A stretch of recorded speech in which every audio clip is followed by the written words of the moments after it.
This is the story of Amba's revenge. This is also the story of the birth of Dhritarashtra and Pandu. Bhishma had carried away Amba, Ambika and Ambalika from their Swayamvara. Later on, when it was found that Amba was already in love with the king of Shalva, Satyavati suggested that Bhishma should send her back to King Shalva. When Amba approaches King Shalva, he refuses to marry her. He says, Bhishma defeated me in war and then took you to his palace. Once you have been taken by a Kshatriya, I cannot take you back. Any amount of cajoling and explanation by Amba falls on deaf ears. Shalva is determined to not accept Amba as his wife. A dejected Amba then goes back to Bhishma. She says, O Bhishma, you defeated Shalva in war and you took me away to your palace in Hastinapur. Now I cannot go back to my father's house and neither will Shalva accept me. What is to become of me?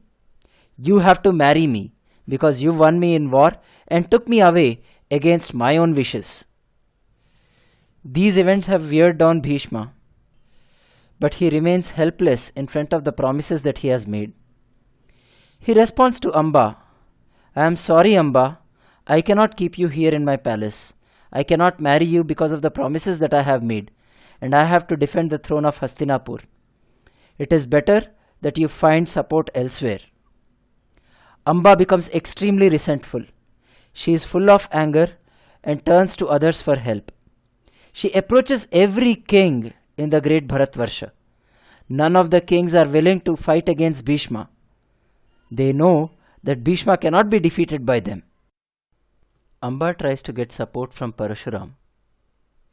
She approaches him and requests, O great Parashurama, you had once defeated all the Kshatriyas of this entire world and filled a lake with their blood. A Kshatriya has once again caused injustice to a woman like me. Will you please protect me, O great sage? Parashurama immediately answers, Do not worry, my child. If the treatment meted to you was indeed injustice, I will definitely take action against the Kshatriya. Amba responds, And what if this Kshatriya was your own student Bhishma? Parashurama says, It does not matter who the person is. Please tell me what happened to you. Amba tells Parashurama of all the events that had unfolded since her Swayamvara.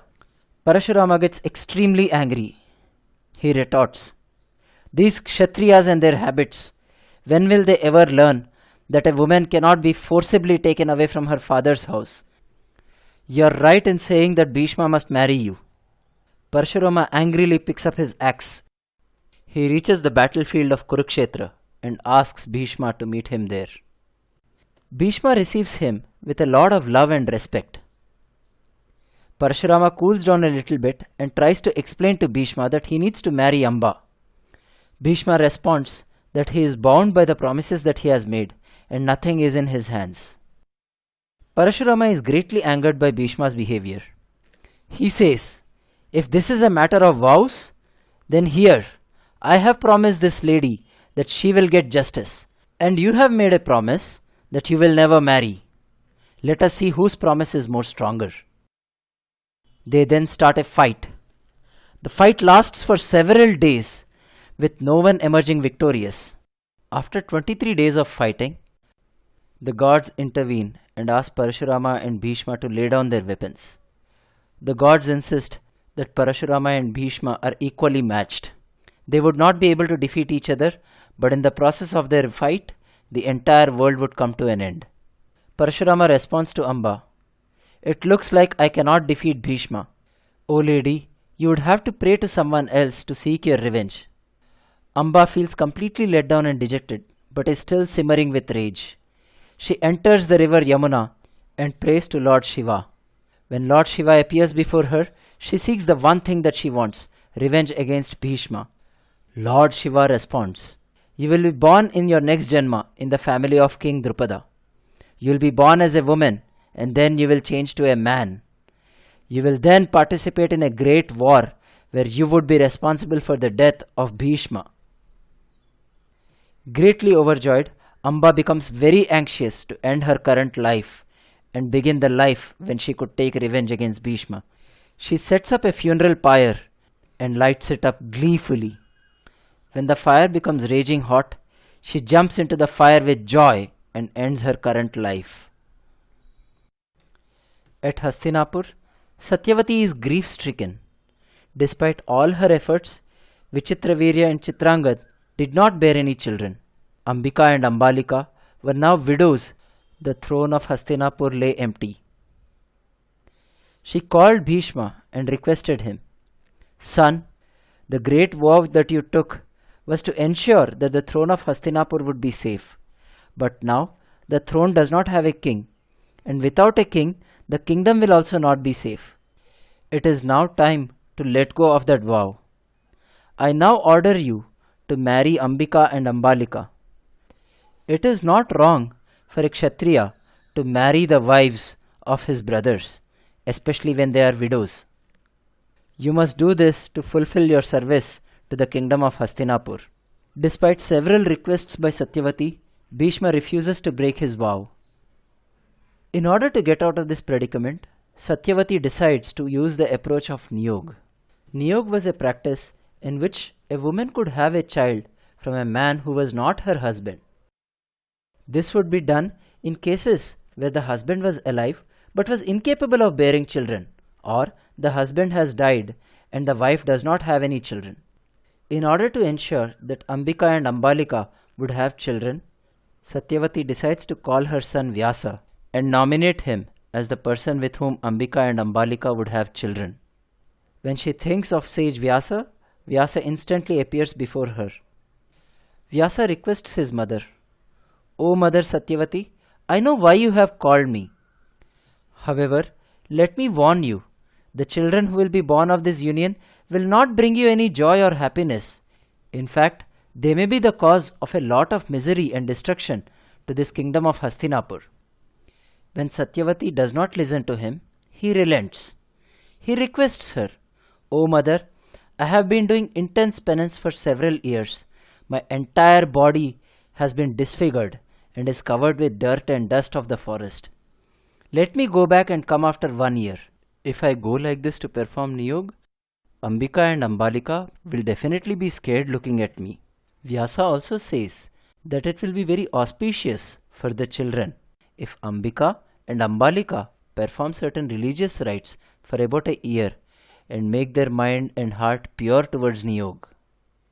Satyavati, however, is very impatient. She insists that while Bhishma is taking care of the kingdom, Hastinapur, without a king, would always be at risk from outsiders. She implores upon Vyasa to perform the Niyog right away. Vyasa reluctantly agrees to perform the Niyog. He is first asked to approach Ambika. On seeing the form of Vyasa, Ambika gets extremely scared and closes her eyes. After completing Niyog, Vyasa predicts that the boy born of this union would be blind. However, he would be very strong. He states that the child would be known as Dhritarashtra. Satyavati then implores Vyasa to approach Ambalika. When he approaches Ambalika, Ambalika also gets scared and turns pale white with fear. Sage Vyasa predicts that the boy born of this union would also be white of skin. He would be strong, highly knowledgeable. This child would be known as Pandu. Satyavati is not completely satisfied. She requests Vyasa to perform Niyog once more with Ambika. This time, Ambika sends her maidservant instead of presenting herself to Vyasa. Vyasa, upon completing Niyog, comes out and states, "This boy will be born very intelligent, very clever and very courageous. However, because he is born of a maidservant, he may not be fit to be king. This child would be known as Vidur." Satyavati wants to ask Vyasa to perform Niyog once again. Vyasa states that the children of Ambika and Ambalika would have many more sons and further enhance the family tree. Vyasa reminds Satyavati that just because the family is large does not mean that Hastinapur will be peaceful. He states that Hastinapur would have to fight many wars because of this family tree. Vyasa implores Satyavati, Mother, your duty here is done. These grandchildren will take your legacy forward. Now it is your time to leave for the forest. Satyavati grasps the wisdom of what Vyasa is saying and she leaves with him.